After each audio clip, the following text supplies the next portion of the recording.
Hello everyone, कैसे हो आप लोग? होप सो आप सब लोग बढ़िया होंगे। मैं बता दूं, मैं भी बढ़िया हूं। मैं हूं आपका दोस्त Harsh Mujawdiya. I am chartered accountant by profession, cleared in November 2022 in my first attempt. इस वीडियो में अपन डिस्कस करने वाले हैं एसए 220, जो कि बात करता है quality control for an audit of financial statement. ठीक है, इससे पहले मैं ये एक चैप्टर है सी इंटरमीडिएट का, ethics and terms of audit engagement, जिसका एक पार्ट है एसए 220। ठीक है, तो इस चैप्टर के टोटल 4 पार्ट्स है। सबसे पहला है ethics, second is SA 210, third is SQC 1 standard on quality control 1, and fourth है SA 220 standard on auditing 220 quality control for an audit of financial statements। ठीक है, तो पहले 3 पार्ट जो हैं SQC 1, SA 210 एंड एथिक्स, इन तीनों की वीडियो मेरे यूट्यूब चैनल पर आपको मिल जाएगी। डिटेल्ड वीडियो मिल जाएगी, आपको रिविजन वीडियो मिल जाएगी। आप उन वीडियोस को देखो। और उसके बाद आप अगर SA 220 की वीडियो देख रहे हो, तो सबसे पहले मैं रिकमेंड करूंगा कि आप SQC 1 की वीडियो पहले देख लो, क्योंकि SQC 1 जो है उसी का सबसेट है SA 220। ओके, तो अपन स्टार्ट करते हैं। अब मैंने आपको जैसा बताया कि 3 ऐसे कवर होते हैं इस चैप्टर में, SA 210, SQC 1, SA 220। ओके, तो स्टार्ट करते हैं। मेरी बुक में आपको एक अच्छी चीज देखने को मिलेगी कि इसमें मॉड्यूल का 100% कवरेज है। मतलब मॉड्यूल में, आईसीआई की मॉड्यूल में, जिसका आपको डर रहता है कि आईसीआई की मॉड्यूल से कहीं टॉपिक डाइवर्ट तो नहीं हो रहा है, कहीं भी लैंग्वेज डाइवर्ट तो नहीं हो रही है, ऐसा नहीं है। मॉड्यूल का रेप्लिका है मेरी बुक। सिर्फ आपको थोड़े से जो डिजाइन दिख रही है, जो भी है, ये सिर्फ मेरी कलाकारी है। बाकी बाकी जो है कंटेंट पूरा मॉड्यूल से उठाया है, बस पॉइंटर्स फॉर्म में रखा है ताकि आपको चीजें आसानी से याद हो पाए। ठीक है, तो अपन स्टार्ट करते हैं। आपको इस बुक में और भी कुछ अच्छी चीज देखने को मिलेगी कि जहां भी कोई भी टॉपिक है, इंपॉर्टेंट रेलेवेंट टॉपिक है, वहां पर हर टॉपिक के नीचे आपको एक अंडरस्टैंडिंग पॉइंट ऑफ व्यू से एक पर जो टॉपिक है उसका एक समरी मिलेगी, उसका सार मिलेगा। ठीक है, तो मैंने जैसे लिखा हुआ है यहाँ पे अंडरस्टैंडिंग पॉइंट ऑफ व्यू से, तो इनको अपन पढ़ेंगे आगे जाके। तो आप बुक को अच्छे से पढ़ना। इस बुक, ये जो बुक है आपको मेरे टेलीग्राम चैनल पे मिल जाएगी, और टेलीग्राम चैनल की लिंक मेरे वीडियो के नीचे डिस्क्रिप्शन में आपको मिल जाएगी। तो आप बुक को रेफर करना। एग्जाम रेलेवेंट बुक है, आईसीआई वाली ही बुक है, ऐसा समझो, बस फॉर्मेटिंग अलग है। ठीक है, तो स्टार्ट करते हैं। SQC 1, ठीक है, तो SA 220 जो है quality control for an audit of financial statements की बात करता है। अब अपन समझते हैं, एक एक चीज समझते हैं, लिखा लिखा हुआ क्या है। तो क्वालिटी कंट्रोल, ठीक है, आपको क्वालिटी मेंटेन करते करते हुए चलना है for an audit of financial statements. Simple भाषा में समझ में आता है कि अगर आप किसी किसी भी कंपनी का एग्जांपल ले लेते हैं, XYZ एंड कंपनी। उस कंपनी का अगर आप ऑडिट कर रहे हो, आपकी फर्म का नाम है, आपकी फर्म का नाम ABC एंड एसोसिएट्स अपन मान लेते हैं। तो आपकी फर्म अगर किसी कंपनी का ऑडिट करने वाली है, जिसका फाइनेंशियल स्टेटमेंट्स या तो listed company, unlisted company, what ever it में भी, उस कंपनी का अगर आप ऑडिट करने जा रहे हो, आप उसको ओपिनियन देना चाह रहे हो, आप उसको राय देने वाले हो, उसके मेंबर्स को, के स्टेक होल्डर्स को आप ओपिनियन देने वाले हो कि whether companies financial statements are true और are providing true and fair view और नॉट। तो उस केस में आपको सबसे पहले आइडेंटिफाई करना है कि क्या आपकी फर्म खुद सही है या नहीं। ठीक है, आपको सबसे पहले खुद को भी तो सुधारना पड़ेगा, तब जाके आप दूसरों को राय दो। सिंपल भाषा में समझते हैं, क्वालिटी कंट्रोल। ठीक है, तो इसका मतलब ये है कि आप खुद की क्वालिटी पहले इंप्रूव करो, उसके बाद जाकर आप दूसरों को ओपिनियन दो। इस ऐसे का सिंपल सा मतलब है quality control for an audit of financial statements. SQC 1 क्या बात करता है? SQC 1 बात करता है quality quality with in form, है ना। और SA 220 बात करता है quality with in specific particular engagement, particular audit related बात करता है। तो यही चीज यहाँ पर भी लिखी हुई मिलेगी आपको। SQC 1 deals with all engagements including audit, review and other assurance and related services.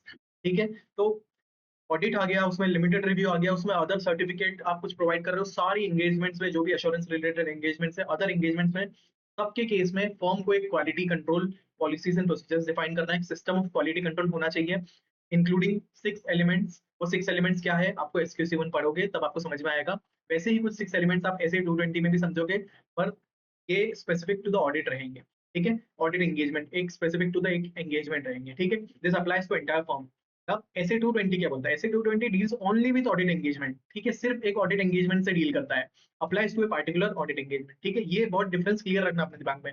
SQC 1 standard on quality control 1 deals with entire firm, applies to entire firm, and SA 220 applies to a particular audit engagement.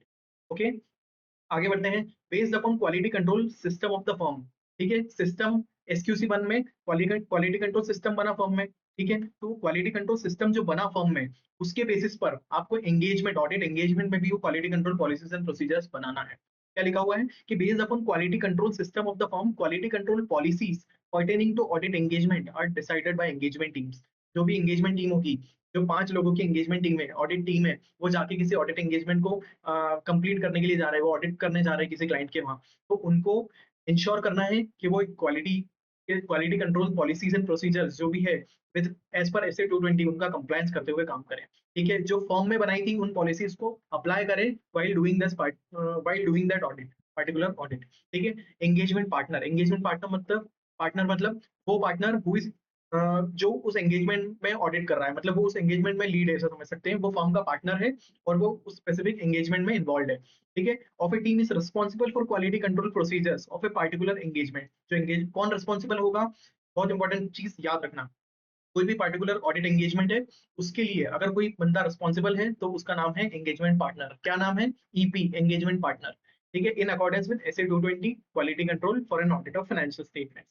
Therefore SA 220 is premised on the basis that firm is subject to SQC 1। क्या बात, बहुत बड़ी बात बोल दी, इसमें बोल दिया कि फॉर्म में एसक्यूसी 1 है तभी एसए 220 अप्लाई होगा। मतलब एसक्यूसी 1 जो है उसी का सबसेट है एसए 220, एसक्यूसी 1 का ही सबसेट है एसए 220। एसए 220 तभी होगा जब एसक्यूसी 1 होगा। ठीक है, एसक्यूसी 1 होना मैंडेटरी है, वैसे ही एसए 220 भी मैंडेटरी है for an particular audit engagement. ठीक है, within context of firm's system of quality control engagement teams firm का सिस्टम ऑफ क्वालिटी कंट्रोल है। फर्म का एक सिस्टम है जो क्वालिटी कंट्रोल इंश्योर करेगा within particular audit engagement. तो उसकी क्या रिस्पॉन्सिबिलिटी है? एंगेजमेंट टीम की रिस्पॉन्सिबिलिटी है to implement quality control procedures that are applicable to audit engagement. ठीक है, एंगेजमेंट टीम है, 5 लोग हैं जो ऑडिट करने जा रहे हैं, उनकी रिस्पॉन्सिबिलिटी है उनको क्वालिटी कंट्रोल प्रोसीजर्स लगाना है। क्वालिटी कंट्रोल प्रोसीजर्स लगाना है क्यों? ताकि वो क्वालिटी काम करके दे सके, झकास काम करके दे सके इसको, क्लाइंट को। ठीक है, आप अपने आप को सुधारो फिर क्लाइंट को ओपिनियन दो। एंड प्रोवाइड फर्म खुद की फर्म को, ये जो अपन ने बात करी थी ना एबीसी एंड एसोसिएट्स, ये जो फर्म है, अपन एग्जांपल लेते हैं जेठालाल चंपकलाल गड़ा एंड कंपनी चार्टर्ड अकाउंटेंट्स। ठीक है, तो जेठालाल चंपकलाल गड़ा की जो फर्म है, ठीक है, वो वो जो फर्म है वो प्रोवाइड करेगी खुद, मतलब फर्म को, and provide firm with the relevant information to enable the functioning of firm's system of quality control relating to independence। तो सबसे मेजर इंपॉर्टेंट रिक्वायरमेंट है ये इंडिपेंडेंस की रिक्वायरमेंट। ठीक है, तो अपन एथिक्स चैप्टर, जो आप एथिक्स की वीडियो देखोगे तो आपको समझ में आएगा कि फर्म को किसी भी एंगेजमेंट में इंडिपेंडेंट रहना है। ठीक है, आप आपके दोस्त की फर्म का ऑडिट करने जा रहे हो, दोस्त की कंपनी का ऑडिट करने जा रहे हो, वहां पर आपकी इंडिपेंडेंस रिक्वायरमेंट कहीं ना कहीं कॉम्प्रोमाइज हो सकती है। ठीक है, जेठालाल चंपकलाल गड़ा अगर Babita and company, Babita private limited का अगर ऑडिट करने जा रहा है तो वहां पे उसकी बबीता प्राइवेट लिमिटेड का ऑडिट करने जा रहा है तो वहां पे उसकी इंडिपेंडेंस कॉम्प्रोमाइज हो सकती है। क्यों? क्योंकि बबीता जी को गलत ओपिनियन देने से पहले जेठालाल 100 बार सोचेगा। ठीक है, तो वैसे ही इंडिपेंडेंस रिक्वायरमेंट मीट होनी चाहिए। तो वापस से इसको पढ़ेंगे, within the context of firm system of quality control engagement teams have the responsibility to implement quality control procedures that are applicable to audit engagement, provide firm with the relevant information, provide करेगा firm को with the relevant information to enable the functioning of firm system of quality control relating to independence. आप information gather करो। ठीक है, firm का system of quality control ऐसा होना चाहिए कि आप इन्फॉर्मेशन गैदर करो कि कहीं जेठालाल बबीता जी का ऑडिट करने तो नहीं जा रहा है, अगर जा रहा है तो उसको रोको, भाई तेरी इंडिपेंडेंस कॉम्प्रोमाइज हो सकती है। Okay, as per SA 220 objective क्या है ऑडिटर का? ठीक है, तो जेठालाल चंपकलाल गड़ा एंड कंपनी, उस जब वो ऑडिट करने जाएगा किसी भी फर्म का, किसी भी कंपनी का, तो उसका ऑडिट क्या है? ठीक है, उसका ऑडिट क्या है? Audit objective of auditors to implement quality control procedures at the engagement level. ठीक है, तो इसमें फर्म लेवल पे बात नहीं हो रही है, इसमें एंगेजमेंट लेवल पे बात होगी। कहीं कोई एमसीक्यू आ जाए जिसमें फर्म लेवल एंगेजमेंट लेवल का डिफरेंस क्लियर करना हो, उसमें ऐसा कुछ डिफरेंस हो, तो आप समझ जाना कि अगर फर्म लेवल है तो एसक्यूसी 1 अप्लाई होगा, एंगेजमेंट लेवल है तो एसए 220 अप्लाई होगा। तो ऑब्जेक्टिव क्या है ऑडिटर को? To implement quality control policies and procedures at the engagement level to provide जेठालाल मतलब ऑडिटर जो फर्म है चार्टर्ड अकाउंटेंट फर्म, उसको एक रीजनेबल एश्योरेंस प्रोवाइड करे। किस बात को लेकर? कि जो ऑडिट हो रहा है it complies with professional standards and regulatory and legal requirements. तो जो ऑडिट हो रहा है it is complying with all standards on auditing, complying with all other auditing standards से जो भी स्टैंडर्ड्स है, एसआईए है, स्टैंडर्ड ऑन इंटरनल ऑडिटिंग, या फिर एसक्यूसी है, स्टैंडर्ड ऑन क्वालिटी कंट्रोल, तो इन सबका कंप्लायंस करते हुए फर्म ऑडिट कर रही है ना। एंड रेगुलेटरी और लीगल रिक्वायरमेंट्स, जो भी रेगुलेटरी या फिर लीगल रिक्वायरमेंट्स है, जो भी एप्लीकेबल है एज एन ऑडिटर, आप पे जो भी एप्लीकेबल है वो आपको कंप्लाई करते हुए ऑडिट को करना है। And auditors report issued is appropriate in circumstances. आप जो रिपोर्ट इशू कर रहे हो वो अप्रोप्रिएट है। आपने जो कंक्लूजन अराइव करे हैं after applying your professional judgement, आपने जो कंक्लूजन पे आप अराइव हुए हो वो कंक्लूजन सही है, अप्रोप्रिएट है, और आप जो ओपिनियन प्रोवाइड कर रहे हो वो सही तरीके से सोच समझ के आपने ओपिनियन प्रोवाइड करा है, इट इज अप्रोप्रिएट। ठीक है, तो दो बातें, ऑब्जेक्टिव क्या है ऑडिटर का? सबसे पहला ऑब्जेक्टिव है उसको कंप्लाई करना है, audit is in compliance with professional standards, legal और regulatory requirements, and auditors report is issued is appropriate in circumstances। ठीक है, clear? Okay. SA 220 is modeled on the lines of SQC 1। ठीक है, बार बार वही बात, SA 220 बच्चा है किसका? SQC 1 का। तो SQC 1 क्या हुआ? बाप हुआ। किस पे एप्लीकेबल होगा? फर्म पे। SA 220 किस पे एप्लीकेबल होगा? ऑडिट पे। ठीक है, इट ऑडिट मतलब कोई भी एंगेजमेंट पे, assurance engagement, it describes responsibility of engagement partner in relation to following matters. ठीक है, तो एंगेजमेंट पार्टनर कौन हुआ?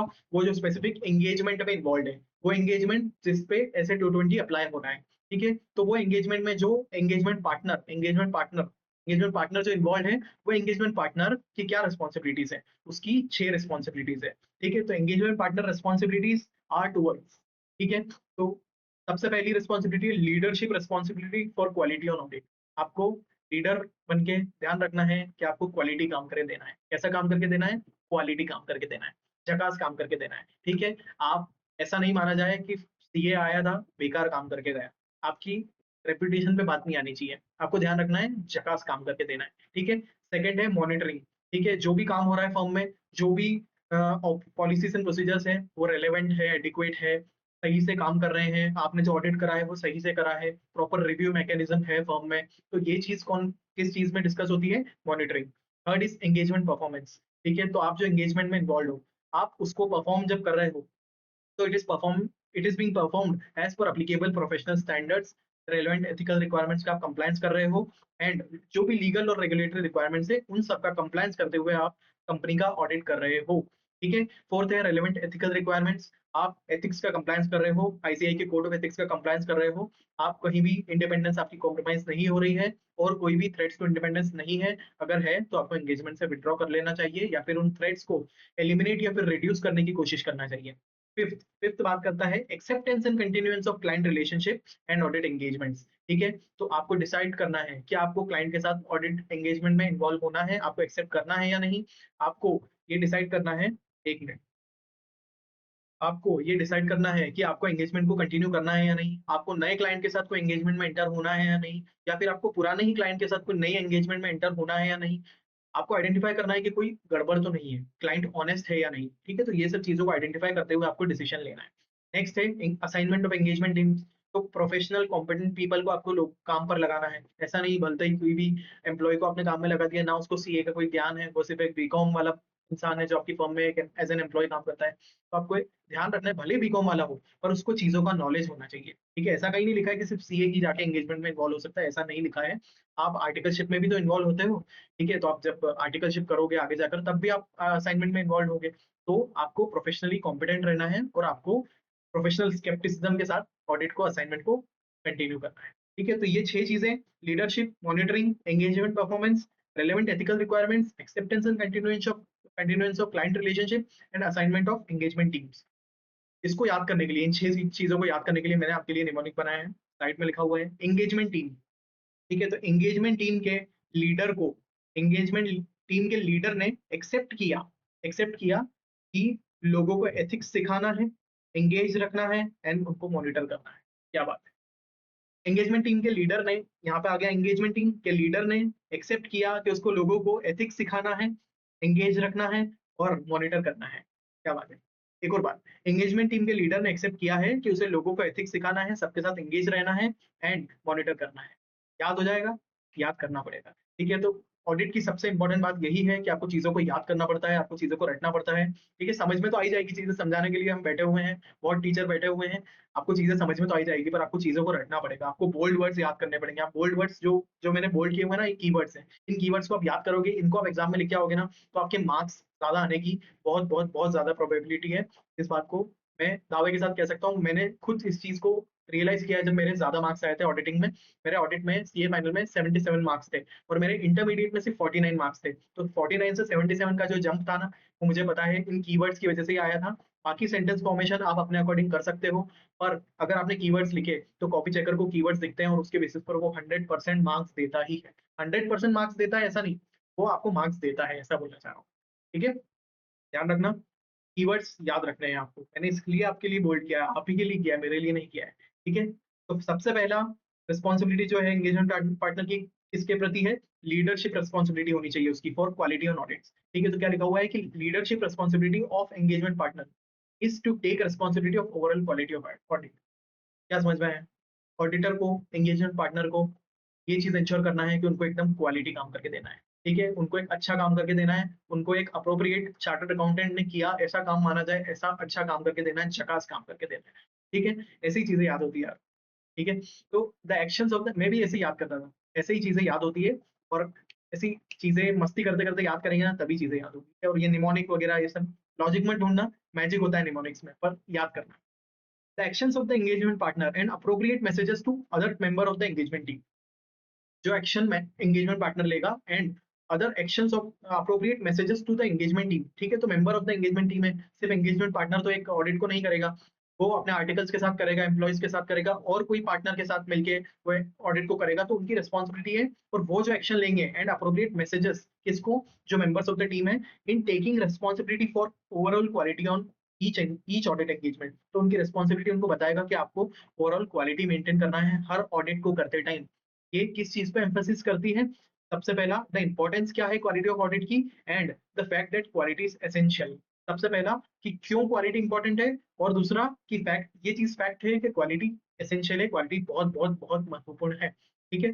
The importance to audit quality of the importance to audit quality of performing work that complies with professional standards and regulatory and legal requirements. ठीक है? तो क्या लिखा हुआ है? Importance to audit quality of. ठीक है? तो एम्फोसिस किस चीज पे करना है? Importance to audit quality of, किस चीज पे? कंप्लायंस करना है। आप जब भी ऑडिट कर रहे हो तो आपको कंप्लायंस करना है प्रोफेशनल स्टैंडर्ड्स का, जो अपन ने ऊपर बात करी थी कि जो भी स्टैंडर्ड ऑन ऑडिटिंग है, एसक्यूसी है, एसआईए है, इन सब का कंप्लायंस करते हुए आपको ऑडिट को करना है। तो performing work that complies with professional standards, legal और regulatory requirement, complying with firms quality control policies and procedures as applicable.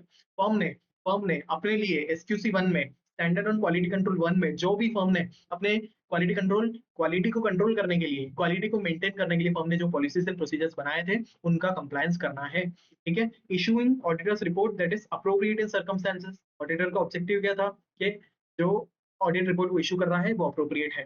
ठीक है? एंड एंगेजमेंट टीम की एबिलिटी है to raise concerns without fear of reprisals. ठीक है? तो engagement team capable है, able है कि वो, उसको अगर कहीं भी कुछ दिक्कत लगती है, कहीं भी कुछ डर लगता है, कहीं भी कुछ गलत लगता है, तो एंगेजमेंट टीम बिना डरे चीजों को बता सकती है, without fear of reprisals, without fear of being punished. ठीक है? विदाउट फियर ऑफ बीइंग बदला, कोई बदला ना ले ले, फर्म का कोई इंसान, फर्म का कोई पार्टनर, फर्म का कोई मैनेजिंग पार्टनर उस आर्टिकल से, उस एम्प्लॉय से, या फिर उस पार्टनर से बदला ना ले, without being fear of reprisals. ठीक है? तो कंसर्न्स रेज कर सकते हो, ऐसे कैपेबिलिटी होनी चाहिए फर्म के मेंबर्स में, एंगेजमेंट टीम में। चार बातें हुई। क्या किस चीज पे एम्फोसिस करना है? The importance to audit quality of performing work that complies with professional standards and legal और regulatory requirements, complying with firms quality control policies and procedures, जो एसक्यूसी 1 में बनाए थे। Issuing auditors report that is appropriate in circumstances, and engagement team ability to raise concerns without fear of reprisals. ठीक है? And the fact that quality is essential, किस चीज पे emphasis करना है? इस फैक्ट पे कि quality is essential while performing audit engagement. ठीक है? तो अंडरस्टैंडिंग में मैंने आप लोगों के लिए सरल भाषा में इसी चीज को लिखा है। सीए फर्म के पार्टनर को, मतलब एंगेजमेंट पार्टनर को, जो engagement and other members and जो एंगेजमेंट टीम में इन्वॉल्व है, उनकी रिस्पॉन्सिबिलिटी है, इसको थोड़ा सा चेंज करना पड़ेगा। पार्टनर को and other members of engagement team जो इन ऑडिट में इन्वॉल्व है, एंगेजमेंट टीम जो एंगेजमेंट में इन्वॉल्व है। ठीक है यार, थोड़ा बहुत गलती हो जाती है। तो सीए फर्म के partner and other members of the engagement team जो एंगेजमेंट में इन्वॉल्व है, 1 मिनट हाईलाइटर। ठीक है? उनकी रिस्पॉन्सिबिलिटी है फॉर क्वालिटी ऑफ एंगेजमेंट। ठीक है? उनको एंगेजमेंट एकदम क्वालिटी काम करके देना है। ठीक है? स्टैंडर्ड एंड फर्म की पॉलिसीज का कंप्लायंस करना है। स्टैंडर्ड्स, ठीक है, तो अपन ने बात करी स्टैंडर्ड्स का कंप्लायंस करना है, फर्म की पॉलिसीज का कंप्लायंस करना है, और सही रिपोर्ट इशू करना है, और रेज कंसर्न्स रेज कर सके। तो सरल भाषा में क्या लिखा हुआ है? सीए फर्म के partner other members of the engagement team जो एंगेजमेंट में इन्वॉल्व है, उनकी रिस्पॉन्सिबिलिटी है फॉर क्वालिटी ऑफ एंगेजमेंट। ठीक है? Quality is essential and standard and firm की पॉलिसीज का कंप्लायंस करना है, सही से रिपोर्ट इशू करना है। ठीक है?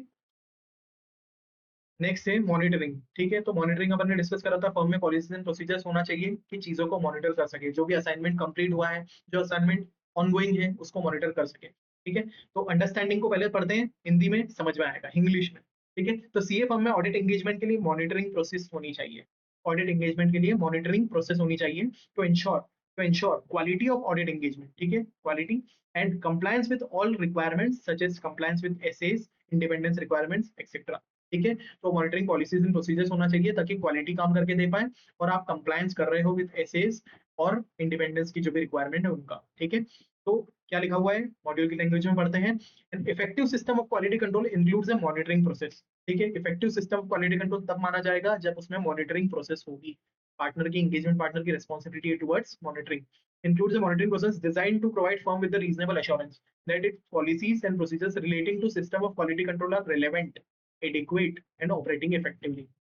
क्या बात लिखी हुई है कि फर्म के पॉलिसीज एंड प्रोसीजर्स ऐसे होने चाहिए कि उसको वो रीजनेबल एश्योरेंस प्रोवाइड कर सके, उसको वो एक high level of assurance provide कर सके, संतुष्टि प्रोवाइड कर सके कि हाँ फर्म में पॉलिसीज एंड प्रोसीजर्स और सिस्टम ऑफ क्वालिटी कंट्रोल है, वो रेलेवेंट है, वो सही है, इंपॉर्टेंट है, इरेलेवेंट नहीं है और वो एडिक्वेट है, वो सफिशियंट है। ठीक है, और सफिशियंट नहीं है तो उसको सुधारो, सफिशियंट करो and it is operating effectively, लोग उसका यूज कर पा रहे हैं, पॉलिसीज एंड प्रोसीजर्स का कंप्लायंस कर पा रहे हैं। तो क्या तीन बातें, policies and procedures system of quality control is relevant, adequate and it is operating effectively. ठीक है, relevant, adequate and operating effectively. The engagement partner shall consider the result of the firm's monitoring process as evidence in the latest information circulated by the firm, if applicable, and other if applicable to the other network firms, and whether deficiencies noted in the information may affect the audit engagement. ठीक है, तो engagement partner को consider करना है result of जो भी monitoring process हुई थी, जो भी मॉनिटरिंग पहले प्रोसेस हुई है उसमें कोई रिजल्ट आया होगा, अगर उसमें कुछ डेफिशिएंसीज आई थी तो पता करना है कि वो डेफिशिएंसीज की वजह से कोई नई एंगेजमेंट जो चल रही है वो इम्पैक्ट तो नहीं हो रही है। मतलब कोई मॉनिटरिंग हुआ, किसी को कोई एंगेजमेंट कंप्लीट हो गई, ऑडिट एंगेजमेंट कंप्लीट हो गई, उसमें मॉनिटरिंग प्रोसीजर्स लगाए, उसके बाद उसका जो रिजल्ट आया क्या वो कोई नेगेटिव रिजल्ट था, उसमें कोई दिक्कत थी पहले वाले ऑडिट में, अगर वो दिक्कत थी तो डेफिशिएंसीज जो आपने नोट करी, आपको कहीं ऐसा तो नहीं लगता कि ये डेफिशिएंसीज इस ऑडिट को भी इम्पैक्ट कर सकती हैं? अगर कर सकती हैं तो उनको सुधारो और फिर ऑडिट को कंटिन्यू करो। ठीक है, तो मॉनिटरिंग प्रोसेस इसलिए होता है कि आपको पहले चीजों को आइडेंटिफाई करना है फिर उनको सही करना है। ठीक है, engagement partner should document following matters pertaining to audit engagement. Engagement partner, ठीक है, ऑडिट फर्म का जो पार्टनर जो ऑडिट करने जा रहा है उसको डॉक्यूमेंट करना है कुछ चीजों को, क्या चीजों को, क्या डॉक्यूमेंट करना है, किसने बताया, ये डॉक्यूमेंट करने का किसने बताया, आईसीएआई ने। ठीक है, तो आपके लिए निमोनिक है यहाँ पर आईसीएआई, क्या, ICAI, institute of chartered accountants of India, ICAI. ठीक है, तो एंगेजमेंट पार्टनर को डॉक्यूमेंट करना है, एंगेजमेंट पार्टनर को डॉक्यूमेंट करना है following matters pertaining to audit engagement. ठीक है, किसने बताया, आईसीआई ने। क्या डॉक्यूमेंट करना है, किसने बताया, आईसीआई ने। आई मतलब issues identified with respect to compliance with ethical requirements and how they were resolved. तो एंगेजमेंट पार्टनर को ये देखना है कि सबसे पहले कुछ दिक्कतें आई थी क्या, कुछ इश्यूज आए थे क्या while complying with ethical requirements. जब आप ऑडिट एंगेजमेंट में इन्वॉल्व थे तो आपको ऐसा लग रहा था कि आप एथिकल रिक्वायरमेंट्स को कंप्लाइन नहीं कर पा रहे हो, अगर वो इश्यूज आए थे तो क्या उनको रिजॉल्व किया, है ना, एंड किस तरीके से रिजॉल्व किया, इसको आपको डॉक्यूमेंट करना है। आपको एक एक पीडीएफ लेना है, एक पेपर लेना है, उस पर सबको लिखना है या फिर आपको सॉफ्ट कॉपी में मेंटेन करके रखना है कि कोई इश्यूज आए थे, एथिकल रिक्वायरमेंट अगर आए हो तो उनको इस तरीके से रिजॉल्व किया। नेक्स्ट है टी, ठीक है, आईसीआई अपन बाद में याद करेंगे, पहले पॉइंटर्स से चलते हैं। Conclusions on compliance with independence requirements that apply to the audit engagement and any relevant discussions with firm that support this conclusion. क्या बात, ठीक है, तो कंक्लूजन्स, इस चीज पे कंक्लूजन्स कि आप इंडिपेंडेंस रिक्वायरमेंट से कंप्लाई कर पा रहे हो क्या नहीं। ठीक है, और कोई भी डिस्कशन हुआ है कि आपका फर्म के साथ to support this conclusions. Conclusions इस बात का कि इंडिपेंडेंस रिक्वायरमेंट से कंप्लाई कर पा रहे हो और आपका कोई फर्म से कोई डिस्कशन हुआ है क्या इसके रिगार्डिंग कि हाँ भाई आप इंडिपेंडेंट हो। जेठालाल ने बबीता जी से बात करी कि नहीं मैं इंडिपेंडेंटली ऑडिट करूंगा, बबीता जी ने भी बोल दिया कि ठीक है मैं मान लेती हूँ आप इंडिपेंडेंटली ऑडिट करोगे, और भी कोई रिव्यूअर है या फिर और भी कोई कंट्रोलर है विद इन फर्म वो भी मान चुका है कि हाँ इंडिपेंडेंस रिकॉर्ड, तो जो डिस्कशन हुआ उसको भी डॉक्यूमेंट करके रखना है और कंक्लूजन जो अराइव हुए कि हाँ इंडिपेंडेंस रिक्वायरमेंट मीट हो गई है या फिर नहीं हुई है तो उसको डॉक्यूमेंट करके रखना है।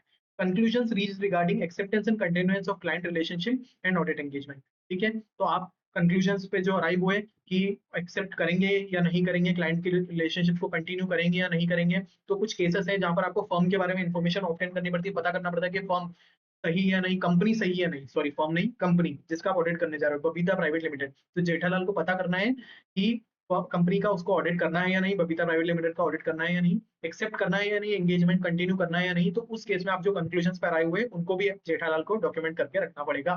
तो क्या 3 चीजें डॉक्यूमेंट करनी पड़ेगी, 4 करनी है, चौथी भी डिस्कस कर लेते हैं। Nature and scope of conclusions resulting from consultations undertaken during the course of audit engagement. क्या बात, ठीक है। तो जो भी आपने ऑडिट एंगेजमेंट में जो भी एक्सटर्नल कंसल्टेशन ली, अपन आगे एंगेजमेंट परफॉर्मेंस जो नेक्स्ट पॉइंट है ना, इसमें बात करेंगे कि आप कुछ कंसल्टेशन पे ले सकते हो जहां पर कोई डिफिकल्ट कंटेंशियस मैटर्स में आप उलझ जाते हो, तो वहां पर आप एक्सटर्नल कंसल्टेशन लेते हो, इंटरनल कंसल्टेशन लेते हो, समझते हो, एडवाइस लेते हो लोगों की कि आपको क्या करना चाहिए, डिफिकल्ट मैटर्स में आप उलझ गए, तो उसमें क्या कंक्लूजन पे आप आए हुए हैं, इन चीजों को आपको डॉक्यूमेंट करना है। तो आपको क्या चीजों को डॉक्यूमेंट करना है, ICAI, आई मतलब उन इश्यूज को जो आइडेंटिफाई हुए हैं while complying with ethical requirements, C मतलब आपको कंप्लाई करना है, आपको कंप्लाई करना है उन कंसल्टेशंस को, कंसल्टेशंस जो भी आपने ली और उनके जो भी कंक्लूजंस अराइव हुए उन सब चीजों को, ठीक है। ए मतलब acceptance and continuance of client relationship से रिलेटेड जो भी आपने कंसल्टेशन, जो भी आपने कंक्लूजंस अराइव किए उनको आपको डॉक्यूमेंट करना है। और आई मतलब ICAI, आई हो गया, सी हो गया, ए हो गया, और आई मतलब इंडिपेंडेंस रिक्वायरमेंट को मीट करने के लिए जो भी आप कंक्लूजंस पे अराइव हुए उस कंक्लूजंस को आपको डॉक्यूमेंट करना है। Issues while complying with ethical requirements, फिर conclusions on compliance with independence requirements, फिर कंसल्टेशन और acceptance and continuance of client relationship, ठीक है। होप सो आपको याद हो गया होगा, ठीक है। सीएफ हमने या अपन ने बात कर ही ली थी कि मॉनिटरिंग प्रोसेस होनी चाहिए और ऑडिट एंगेजमेंट में compliance with all ethical requirements such as ऐसे independence requirements etcetera, okay. Next है एंगेजमेंट परफॉर्मेंस, ठीक है। तो एंगेजमेंट ऐसा नहीं है कि कोई एंगेजमेंट हो रही है, किसी की सगाई हो रही है, उसमें आपको परफॉर्मेंस करनी है, नहीं, बिल्कुल ऐसा नहीं है। इसका मतलब क्या डस रहे हो, नहीं डस नहीं रहा हूँ। एंगेजमेंट परफॉर्मेंस मतलब जब भी आप एंगेजमेंट में इन्वॉल्व होते हो तो आपको उसको परफॉर्म करना है as per ethical requirements, as per professional standards, law and regulations, जो भी लीगल और रेगुलेटरी रिक्वायरमेंट्स है उसके अकॉर्डिंग आपको उस एंगेजमेंट को परफॉर्म करना है। एंगेजमेंट पार्टनर की क्या रिस्पॉन्सिबिलिटी है, engagement partner has the responsibility for direction, supervision and performance of audit engagement. जो सीएफएम का पार्टनर है जो उस ऑडिट एंगेजमेंट में इन्वॉल्व है उसकी रिस्पॉन्सिबिलिटी आपको डायरेक्ट करना है, सुपरवाइज करना है और परफॉर्म करना है audit engagement in accordance with, आपको डायरेक्ट करना है, सुपरवाइज करना है, परफॉर्म करना है, DSP, ठीक है। आपको क्या करना है, डायरेक्ट करना है, सुपरवाइज करना है, परफॉर्म करना है, direction, supervision, performance in accordance with professional standards and regulatory और लीगल रिक्वायरमेंट्स, ठीक है। He is responsible four auditors report being issued is appropriate in circumstances। तो एंगेजमेंट पार्टनर की responsibility direction, supervision and performance की, उसकी responsibility है कि उसको ऑडिटर्स जो रिपोर्ट इशू करेगा, वो जो एंगेजमेंट पार्टनर जो रिपोर्ट इशू करेगा audit report, it is appropriate in circumstances. Further review of audit documentation before audit report is his responsibility. Audit documentation जो होता है as per SA 230, as per SA 230 audit documentation standard है, जिसमें audit documentation की requirement है, वो audit documentation को उसका रिव्यू करना है before issuing report, before issuing audit report उसको ऑडिट डॉक्यूमेंटेशन को रिव्यू करना है। It has to be ensured that sufficient and appropriate audit evidence, SAAI, साई, साई बोलेंगे इसको अपन, साई, ठीक है। तो sufficient and appropriate audit evidence has been obtained to support the conclusions reached and for issue of audit report. तो उसको इंश्योर करना है कि sufficient and appropriate audit evidence obtain कर लिए गए हैं, ठीक है, जिससे एक कंक्लूजन पे पहुंच पाए हैं और रिपोर्ट इशू कर पाए हैं। तो सफिशिएंट मतलब क्वालिटी ऑफ ऑडिट एविडेंस आपने ऑब्टेन कर लिए हैं। ऑडिट एविडेंस भी एक ऐसे है, वो है SA 500 ऑडिट एविडेंस। उस ऐसे में अपन डिस्कस करेंगे कि sufficient and appropriate audit evidence क्या होता है और ऑडिट एविडेंस खुद भी क्या होता है, ठीक है। तो सफिशिएंट मतलब क्वांटिटेटिव एंड अप्रोप्रिएट मतलब क्वालिटेटिव। तो आपने sufficient and appropriate audit evidence obtain कर ली है to arrive at the conclusions, और फिर आप ऑडिट रिपोर्ट इशू कर रहे हो, किसकी रिस्पॉन्सिबिलिटी है, एंगेजमेंट पार्टनर की। Engagement partner is also responsible for ensuring undertake appropriate consultation on difficult and contentious matters। जहां पर भी कोई डिफिकल्ट, जहां पर भी कोई उलझ जाने वाले मैटर्स आ रहे हैं, वहां पर उसने अप्रोप्रिएट कंसल्टेशन ली है from appropriate level with in और आउटसाइड द फर्म। बाहर के लोगों से कंसल्टेशन ले सकते हो, रेगुलेटरी बॉडीज से ले सकते हो, कोई एडवाइजर से ले सकते हो, और इंटरनली भी आप कंसल्टेशन ले सकते हो। फॉर एग्जाम्पल जेठालाल चंपकलाल गड़ा जैसे अपने परम मित्र, ठीक है, मेहता साहब से कंसल्टेशन लेता है बात बात में, उसी तरीके से आप कंसल्टेशन ले सकते हो। For audit of financial statements of listed company engagement quality control review, EQCR is mandatory, ठीक है। समझना, जब भी फाइनेंशियल स्टेटमेंट्स किसी लिस्टेड कंपनी का होगा, वो company for example Reliance industries जो एक लिस्टेड कंपनी है on stock exchange, NSE BSE दोनों पे लिस्टेड है, तो वो एक लिस्टेड एंटिटी हुई। उस केस में EQCR engagement quality control review, EQCR एक engagement quality control reviewer appoint करना पड़ेगा, और वो एक रिव्यू करेगा जो भी आपने एंगेजमेंट परफॉर्म करी उसका, वो मैंडेटरी है लिस्टेड एंटिटी में। अदर एंगेजमेंट में भी फर्म अपने अकॉर्डिंग एक क्राइटेरिया डिफाइन कर सकती है किस एंगेजमेंट का रिव्यू होगा, किस एंगेजमेंट का नहीं, on the basis of any criteria, turnover, या फिर उसकी फीस कितनी है, या फिर उस कंपनी में लोग नंबर ऑफ पीपल कितने हैं, तो कुछ भी क्राइटेरिया फर्म अपने अकॉर्डिंग डिफाइन कर सकती है और उसको डॉक्यूमेंट करके रखें। If any in other engagement, if any, for which firm has determined and EQCR is required, जहां पर भी फर्म ने डिटरमाइन करा कि इस केस में engagement quality control review required है, engagement partner shall, engagement partner को क्या करना है, डिटरमाइन करना है that engagement quality control reviewer has been appointed. EQCR के लिए EQCR को अपॉइंट कर दिया गया है। ठीक है, तो किसको, एंगेजमेंट पार्टनर को डिटरमाइन करना है कि एंगेजमेंट EQCR के लिए EQCR को, एंगेजमेंट क्वालिटी कंट्रोल रिव्यूअर को अपॉइंट कर दिया गया है। Discuss significant matters arising during the audit engagement including those identified during the review with EQCR। ठीक है, तो सिग्निफिकेंट मैटर्स कुछ भी है, सिग्निफिकेंट जजमेंट्स जो भी आपने ली है, उन सबको आपको डिस्कस करना है। जो भी इंपॉर्टेंट मैटर्स है, जो भी फॉर्म में कुछ बड़ी ऑब्जर्वेशन है, जो आपने ऑडिट करा उसमें कोई बड़ी ऑब्जर्वेशन है, उसको आपको डिस्कस करना है। आपको डिस्कस जब करना है तो उस केस में आपको ध्यान रखना है कि एंगेजमेंट क्वालिटी कंट्रोल रिव्यूअर के साथ आप डिस्कस करें जो भी आपने अपॉइंट किया है उस एंगेजमेंट के लिए। Not date the auditor's report, आपको ऑडिटेड रिपोर्ट को डेट नहीं देना, आपको उसको साइन नहीं करना ultimately until the completion of engagement quality control review. जब तक EQCR, क्या इंपॉर्टेंट बात है, जब तक EQCR कंप्लीट ना हो जाए तब तक आपको आपको ऑडिट रिपोर्ट को साइन नहीं करना है, ऑडिट रिपोर्ट को डेट नहीं डालना है, ऐसा सब। ठीक है, आपको साइन नहीं करना है, एंगेजमेंट क्वालिटी कंट्रोल रिव्यू नहीं हो जाता तब तक ऑडिट रिपोर्ट को। तो तीन चीजें एंगेजमेंट पार्टनर को ध्यान रखना है, डिटरमाइन करना है engagement quality control reviewer appoint हो गया है, उसके साथ सिग्निफिकेंट मैटर्स कुछ भी है डिस्कस करो, और रिपोर्ट को साइन मत करो जब तक EQCR कंप्लीट नहीं हो जाता। If there is any difference of opinion within engagement team with those consulted where applicable between engagement partner and EQCR, engagement team shall follow the firm's policies and procedures for dealing with and resolving differences of opinion। जहां पर भी कोई conflict of interest आ जाता है, जहां पर भी कोई दो ओपिनियन मिल नहीं पाते हैं, डिफरेंस आ जाता है in opinion of engagement partner, EQCR, engagement team, जिनसे कंसल्ट किया, तो जहां पर भी डिफरेंस इन ओपिनियन आता है वहां पर हम रिजॉल्व डिफरेंसेस को सबसे पहले रिजॉल्व करो, उसी के बाद रिपोर्ट को इशू करो। ठीक है, मॉड्यूल की लैंग्वेज में कहीं ऐसा लिखा नहीं था, पर मैं आपको ये बता रहा हूँ SQC 1 में लिखा हुआ है कि आपको रिपोर्ट तभी इशू करनी है जब वो डिफरेंसेस रिजॉल्व हो गए हो।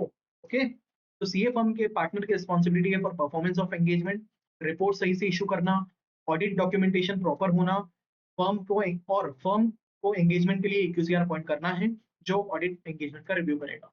ठीक है, तो सिंपल बात में लिखा हुआ है पार्टनर की क्या रिस्पॉन्सिबिलिटी है, सही से ऑडिट करना, ऑडिट डॉक्यूमेंटेशन मेंटेन रखना, फर्म को EQCR अपॉइंट करना है जहां पर भी रिक्वायरमेंट है, और जो रिव्यू करेगा। फोर्थ डिस्कस करते हैं, तीन तीन रिस्पॉन्सिबिलिटीज क्लियर हो चुकी है, फोर्थ अपन डिस्कस करते हैं रिलेवेंट एथिकल रिक्वायरमेंट्स। बहुत बहुत बहुत ईजी है। रिलेवेंट एथिकल रिक्वायरमेंट्स, रिस्पॉन्सिबिलिटी क्या है। ठीक है, तो अपन को सबसे पहले आइडेंटिफाई करना है रिस्पॉन्सिबिलिटीज क्या है, एथिकल रिक्वायरमेंट्स क्या है। एथिक्स में एथिकल रिक्वायरमेंट्स बताई गई है कि आपको फंडामेंटल प्रिंसिपल्स है उनका कंप्लायंस करना है, आपको इंडिपेंडेंस रिक्वायरमेंट, आपको इंडिपेंडेंट रहकर ऑडिट करना है। जेठालाल चंपकलाल गड़ा एंड कंपनी चार्टर अकाउंटेंट्स कभी भी बबीता प्राइवेट लिमिटेड का इंडिपेंडेंट होकर ऑडिट नहीं कर सकता, और वहां पर उसकी इंडिपेंडेंस कॉम्प्रोमाइज हो सकती है, फेमिलियरिटी थ्रेट आ सकता है।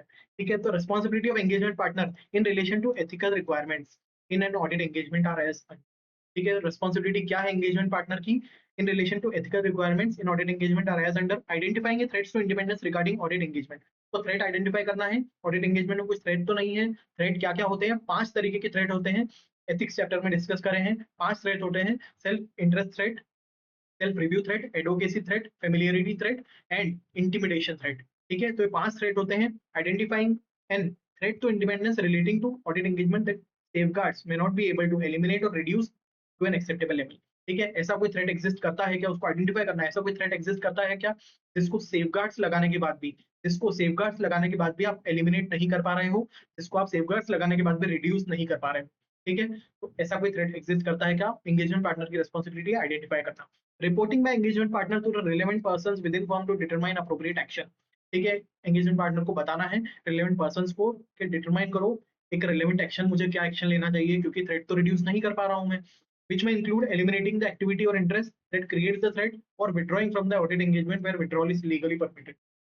बहुत इंपॉर्टेंट बात क्या बोली हुई है, आपको सबसे पहले थ्रेट को आइडेंटिफाई करना है, कोई थ्रेट है क्या। आपको ऐसा थ्रेट आइडेंटिफाई करना है जिसको आप सेफगार्ड्स लगाने के बाद भी रिड्यूस या एलिमिनेट नहीं कर पा रहे हो। अगर आप एलिमिनेट नहीं कर पा रहे हो तो आपको रिपोर्ट करना है, रिपोर्ट करना है एंगेजमेंट पार्टनर को, उसको फर्म में किसी को जो हेल्प कर पाए डिटरमाइन करने में कि क्या एक्शन लेना चाहिए, क्या वो थ्रेट को, क्या उस एक्टिविटी को ही एलिमिनेट कर दे क्या जिसकी वजह से थ्रेट क्रिएट हो रहा है, ठीक है, उस चीज को एलिमिनेट कर देगा, या फिर एंगेजमेंट से विड्रॉ हो जाए, क्या हाथ खड़े कर लेते हैं कि मैं ऑडिट नहीं कर पाऊंगा। ठीक है, तो आप हाथ खड़े कर ले हो, कर लो कि मैं ऑडिट नहीं कर पाऊंगा। इफ इफ लीगली परमिटेड, क्या लिखा हुआ है, where withdrawal is legally permitted. Legally permitted मतलब कोई ऐसी एंगेजमेंट जहां पर आपको लॉ ने अपॉइंट किया है, आप L I C of India, जो Life Insurance Corporation of India, उसके ऑडिटर हो, ओएनजीसी के ऑडिटर हो, तो वहां पे एज पर लॉ आपको ऑडिटर अपॉइंट किया जाता है। सेबी के ऑडिटर हो, ठीक है, कोई गवर्नमेंट पीएसयू बैंक के ऑडिटर हो, तो उस केस में आपको लीगली परमिशन है या नहीं, आपको लीगली परमिटेड हो या नहीं आप एंगेजमेंट से विड्रॉ होने के लिए। तो अगर आप लीगली परमिटेड हो, सबसे पहले ये आइडेंटिफाई करो, अगर हो तो आप विड्रॉ कर लो एंगेजमेंट से, या फिर थ्रेट को एलिमिनेट करने की कोशिश करो। ठीक है, तो सीए फर्म के पार्टनर की रिस्पॉन्सिबिलिटी एथिक्स को फॉलो करने की, उसको देखना है कि कोई कोई कोई थ्रेट तो नहीं है, और अगर है तो डिसाइड करना है कि थ्रेट को कम कर सकते हैं क्या, कम कर सकते हैं क्या, और नहीं कर सकते हैं तो विड्रॉ कर सकते हैं क्या एंगेजमेंट से। सिंपल भाषा है ना, रेट को कम कर सकते हैं क्या, या विड्रॉ कर सकते हैं क्या engagement. Next, very important, acceptance and continuance of client relationship and audit engagement. ठीक है, क्या बात करता है, बहुत आसान भाषा में समझते हैं। ठीक है, सीए को एंगेजमेंट में एंटर होने से पहले डिटरमाइन कर लेना चाहिए कि क्लाइंट कितना ऑनेस्ट है। ठीक है, तो आपको क्लाइंट एंगेज ऑडिट एंगेजमेंट में एंटर होना है, तो आपको सबसे पहले क्लाइंट के बारे में जानना चाहिए। तो क्लाइंट कितना ऑनेस्ट है, एंगेजमेंट टीम कितनी कैपेबल है या नहीं, and sufficient time and resources है या नहीं। इंपॉर्टेंट बात है। सबसे पहले आप आइडेंटिफाई तो करो आपके पास उतने लोग हैं कि नहीं ऑडिट करने के लिए। आप देखो कि आप एथिकल रिक्वायरमेंट से कंप्लाई कर पाओगे या नहीं। ठीक है, आपकी फर्म कैपेबल है या नहीं, और क्लाइंट ईमानदार है या नहीं, क्लाइंट कहीं अनफेयर डीलिंग्स में इन्वॉल्व तो नहीं है, क्लाइंट झूठा तो नहीं है, सच्चाई का साथ नहीं देने वाला तो नहीं है, कोई काले धंधे में इन्वॉल्व तो नहीं है। अगर ऐसा है तो आप उस एंगेजमेंट में इन्वॉल्व मत हो। ठीक है, एक्सेप्ट मत करो, कंटिन्यू मत करो। Responsibility of an engagement partner in this regard in an audit engagement is on the lines of SQC1। SQC1 क्या बोलता है, आपको कुछ चीजों को ध्यान रखना है, आपको इन्फॉर्मेशन ऑब्टेन करना है क्लाइंट की, ऑडिट एंगेजमेंट से पहले आपको इन्फॉर्मेशन ऑब्टेन करना है। कब कब कब इन्फॉर्मेशन ऑब्टेन करना है वो अपन आगे जाके समझेंगे। ठीक है, तो responsibility of engagement partner is in line of SQC1, which requires firm should obtain such information as it considers necessary in the circumstances। तो क्या क्या इन्फॉर्मेशन ऑब्टेन करना है वो नीचे यहाँ पर पढ़ेंगे अपन, आईसीसी। ठीक है, और बिफोर एक्सेप्टिंग, ठीक है, तो कब इन्फॉर्मेशन ऑब्टेन करना है सबसे पहले ये समझ लेते हैं। जब आप किसी भी नए क्लाइंट के साथ एंगेजमेंट में इन्वॉल्व होते हो तो आपको इन्फॉर्मेशन ऑब्टेन करना है। जब आप पुराने ही क्लाइंट के साथ नई एंगेजमेंट में इन्वॉल्व होते हो तो आपको इन्फॉर्मेशन ऑब्टेन करना है। और जब आप पुराने ही क्लाइंट के साथ पुरानी ही एंगेजमेंट को कंटिन्यू करने वाले हो, मतलब आप पिछले साल उसका ऑडिट कर रहे थे, इस साल भी उसका ऑडिट करोगे, तो आपको इन्फॉर्मेशन ऑब्टेन करना है। तब कब, नए क्लाइंट के साथ नया असाइनमेंट, पुराने क्लाइंट के साथ नया असाइनमेंट, या फिर पुराने क्लाइंट के साथ पुराना ही असाइनमेंट। नए क्लाइंट के साथ नया असाइनमेंट, पुराने क्लाइंट के साथ नया असाइनमेंट, और पुराने ही क्लाइंट के साथ पुराना ही असाइनमेंट। इन तीन केसेस में आपको इन्फॉर्मेशन ऑब्टेन करनी है। इन्फॉर्मेशन लाइक क्या, इन्फॉर्मेशन ऑब्टेन करनी है ICC. Information like ICC obtain करना है आपको, ICC, I integrity of the principal owners. ठीक है, तो क्लाइंट जो है उसका की मैनेजमेंट पर्सनल, उसके दोस्त चार्ज विद द गवर्नेंस, दोस्त चार्ज विद द गवर्नेंस वो पर्सनल होते हैं, वो are responsible for the governance within the entity, audit committee, या फिर कोई कंपनी सेक्रेटरी जो कंप्लायंस रिक्वायरमेंट से को मीट करने के लिए रिस्पॉन्सिबल है। तो ये लोग जो हैं वो दोस्त charge with the governance TCWG में आते हैं। और की management senior officers of the company और प्रिंसिपल ओनर्स, तो ये कितने ईमानदार है, उनकी ऑनेस्टी, उनकी इंटीग्रिटी के बारे में आपको जानना है, उनकी बिजनेस रेपुटेशन जानना है, आपको उनके बारे में आइडेंटिफाई करना है कि वो लोग कैसे हैं। कॉम्पिटेंस ऑफ एंगेजमेंट टीम कितनी कॉम्पिटेंट है असाइनमेंट को करने के लिए, ये भी तो आइडेंटिफाई करना पड़ेगा, आप काबिल हो या नहीं, आप काम को करने के लिए काबिल हो या नहीं। And consideration of necessary capabilities including, आपको कुछ देखो, आईसीसी, आई मतलब इंटीग्रिटी, सी मतलब कॉम्पिटेंस, एंड सी मतलब कैपेबिलिटी। तो आपको capability in terms of time and resources, आपके पास उतना टाइम है या नहीं, आप ऑडिट करने जा रहे हो, आपके पास ऑलरेडी 3 असाइनमेंट्स हैं, चौथा असाइनमेंट आप कब करोगे, रात को 12-12 बजे तक रात को पूरी रात भर जग के करोगे क्या, नहीं, इट्स नॉट पॉसिबल, सही से नहीं हो पाएगा। आप अप्रोप्रिएट रिपोर्ट इशू नहीं कर पाओगे, आप सही से क्वालिटी काम करके नहीं दे पाओगे। तो उस केस में आप आइडेंटिफाई करो कि आपके पास अप्रोप्रिएट टाइम है या नहीं, आपके पास अप्रोप्रिएट रिसोर्सेस है या नहीं। ठीक है, तो ऐसा नहीं है आपकी फॉर्म में एक ही आर्टिकल है, आप भर भर के काम लेते जा रहे हो, काम करेगा कौन। ठीक है, तो आपको ध्यान रखना है कि अप्रोप्रिएट टाइम एंड रिसोर्सेज आपके पास है या नहीं। कंप्लायंस विद एथिकल रिक्वायरमेंट्स, ठीक है, एथिकल रिक्वायरमेंट्स का कंप्लायंस हो पा रहा है नहीं। Significant matters arising during previous और current audit engagement and their implications assist engagement partner in determining whether conclusions reached regarding acceptance and continuance of client relationship and audit engagement are appropriate। ठीक है, तो इसका मतलब ये हुआ कि कहीं पहले आप acceptance and continuance of client relationship को इवैल्यूएट कर रहे थे, तब कुछ सिग्निफिकेंट मैटर्स अराइज हुए। ठीक है, तब कुछ ऐसी बातें अराइज हुई जिसको आप कंसिडर करोगे कि इस बार आपको एंगेजमेंट में एंटर होना होना है या नहीं। पहले आपको कुछ इन्फॉर्मेशन ऐसी पता थी, ठीक है, क्योंकि आप इस केस में पता हो सकती है ना, जब कंटिन्यू कर रहे हो एग्जिस्टिंग एंगेजमेंट, ठीक है, तो जब न्यू क्लाइंट है और जब कंटिन्यू कर रहे हो एग्जिस्टिंग एंगेजमेंट और जब न्यू क्लाइंट के साथ एग्जिस्टिंग एग्जिस्टिंग क्लाइंट के साथ न्यू एंगेजमेंट में इन्वॉल्व हो रहे हैं, तो जब पुराना ही क्लाइंट है ना, उस केस में आपको कुछ ऐसी इन्फॉर्मेशन पता हो सकती है जिसको आप डिटरमाइन करने में ईजी हो सकता है आपके लिए कि आपको एंगेजमेंट को एक्सेप्ट करना है, कंटिन्यू करना है या नहीं। ठीक है, तो कंसिडरेशन ऑफ नेसेसरी कैपेबिलिटी, सबसे पहले टाइम एंड रिसोर्सेज, फिर उसके बाद compliance with relevant ethical requirements and significant matters, कि कोई भी कंक्लूजन आप आए हुए थे during previous previous evaluation of that client, और उस केस में वो जो कंक्लूजन थे वो अप्रोप्रिएट थे, तो उस केस में आपको कंटिन्यू कर लेना चाहिए, एक्सेप्ट कर लेना चाहिए एंगेजमेंट को।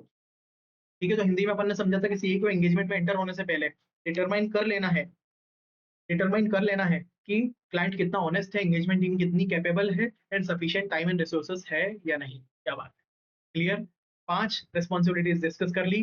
6 है असाइनमेंट ऑफ एंगेजमेंट टीम्स। ठीक है, तो सीए फर्म के पार्टनर को, अच्छे लोग, कॉम्पिटेंट लोगों को डिप्लॉय करना है। सीए फर्म के पार्टनर को इंश्योर करना है कि ऑडिट करने वाली team and any experts appointed for consultation, कोई भी बाहर का इंसान जिसको अपॉइंट करा था कंसल्टेशन के लिए, not with in engagement team, जो ऑडिट करने वाली टीम के अलावा है, आर कैपेबल एंड कॉम्पिटेंट है ऑडिट परफॉर्म करने के लिए। क्या बात है। तो सीए पार्टनर को, सीए फर्म के पार्टनर जो है, एंगेजमेंट पार्टनर है, उसकी रिस्पॉन्सिबिलिटी है ये इंश्योर करने की कि वो कैपेबल एंड कॉम्पिटेंट रिसोर्सेज को डिप्लॉय करना है एंगेजमेंट असाइनमेंट को कंप्लीट करने के लिए। It should be ensured by engagement partner that engagement team and auditors expert, जो भी एक्सपर्ट है, जिससे कंसल्टेशन ले रहे हो, जिससे एडवाइस ले रहे हो, who is not part of engagement team, collectively दोनों मिलके engagement partner including of engagement partner have appropriate competence and capabilities to perform engagement in accordance with professional standards and relevant regulatory requirements, regulatory and legal requirement। तो उनके पास competence है, competent है वो लोग, they are capable enough